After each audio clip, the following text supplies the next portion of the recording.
ശ്രീ അക്കീരമൺ കാളിദാസ് ഭട്ടതിരിപ്പാട് ഇവിടെ ഇപ്പോൾ ഒരു ഹിന്ദു സമൂഹത്തിൽ തന്നെയാണ് ഈ ചർച്ച ഉയർന്നിട്ടുള്ളത്, അല്ലാതെ പുറത്തുള്ള രാഷ്ട്രീയ കക്ഷികളോ അതല്ലെങ്കിൽ അങ്ങനെയുള്ള ഒരു ചർച്ചയേ അല്ല. അപ്പോൾ കെ എസ് രാധാകൃഷ്ണൻ അദ്ദേഹം ഹിന്ദു ആത്മീയ പ്രഭാഷണങ്ങൾ നടത്തുന്ന ഒരാളാണ്, ഫിലോസഫിക്കൽ തോട്ട് വേദങ്ങളൊക്കെ സംസാരിക്കുന്ന ആളാണ്. അപ്പോൾ അദ്ദേഹത്തിന്റെ ഭാഗത്തൊരു അഭിപ്രായ പ്രകടനം ഉണ്ടായി, അതിന് വ്യത്യസ്ത അഭിപ്രായങ്ങൾ വന്നു. അപ്പോൾ ഈ കാര്യത്തിൽ ചർച്ച ചെയ്തിട്ടുള്ളൊരു സമവായം, അങ്ങനത്തെ ഒരു ഡിസ്കോഴ്സിന് പ്രസക്തി ഉണ്ടോ?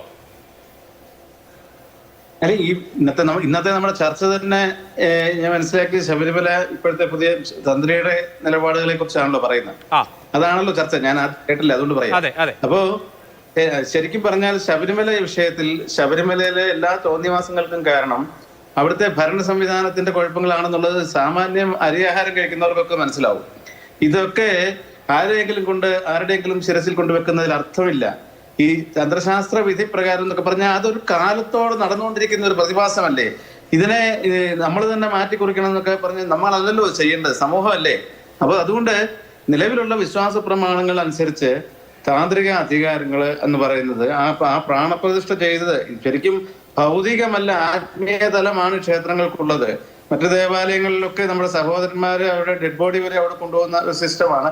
നമ്മളിത് വേറൊരു സിസ്റ്റമാണ്, ആത്മീയ തലം മാത്രമാണ്. അതുകൊണ്ടാണ് ആത്മപുരുഷനെ പ്രതിനിധാനം ചെയ്യുന്നതാണ് ക്ഷേത്രം.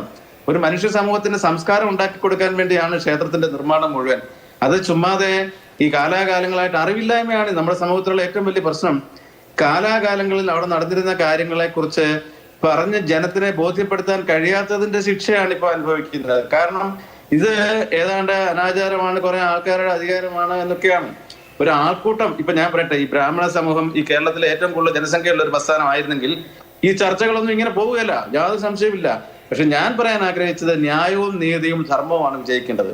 ഇപ്പൊ ഞങ്ങളിത് പറയുന്നത് എന്താണെന്ന് ചോദിച്ചാൽ, ഈ തന്ത്രി എന്ന് പറയുന്ന ആളിനെ, അദ്ദേഹത്തിന്റെ മകനെ അവിടെ കയറ്റണം എന്ന് പറയാൻ അവകാശമില്ല. കാരണം അദ്ദേഹം ഓൾറെഡി ഈ തന്ത്രിയുടെ മകൻ അവിടുത്തെ അംഗമാണ്, ശബരിമല തന്ത്രം കഴിക്കേണ്ട ആളാണ്.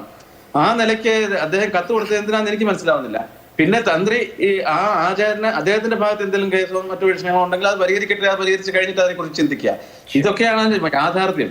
പിന്നെ നമുക്ക് എന്താന്ന് വെച്ചാൽ ഈ ശബരിമലയെ സംബന്ധിച്ച് ഏറ്റവും വലിയ സങ്കടം എന്താ, മുഴുവൻ വഴിയാധാരമാക്കി കളഞ്ഞു എന്നുള്ളതാണ്. അവിടെ സ്നാനം ചെയ്ത് ബലിതർപ്പണം ചെയ്ത് അവിടെ വന്ന് തൊഴാൻ പറ്റും. ഇതൊക്കെ ആരുടെ കുഴപ്പമാണ്? തന്ത്രിയുടെ കുഴപ്പമാണോ? ഇതൊക്കെ സമൂഹത്തിൽ വരുത്തി വെച്ച കുഴപ്പം. ഇതൊക്കെ രാഷ്ട്രീയക്കാർ ഇതിനെ ഉപകരണമാക്കി മാറ്റുകയാണ്. അതാണ് സത്യം. ശരി, ഈ പറഞ്ഞോളൂ. ശരി, ഓക്കെ, ആ പോയിന്റ് ക്ലിയർ ആണ്.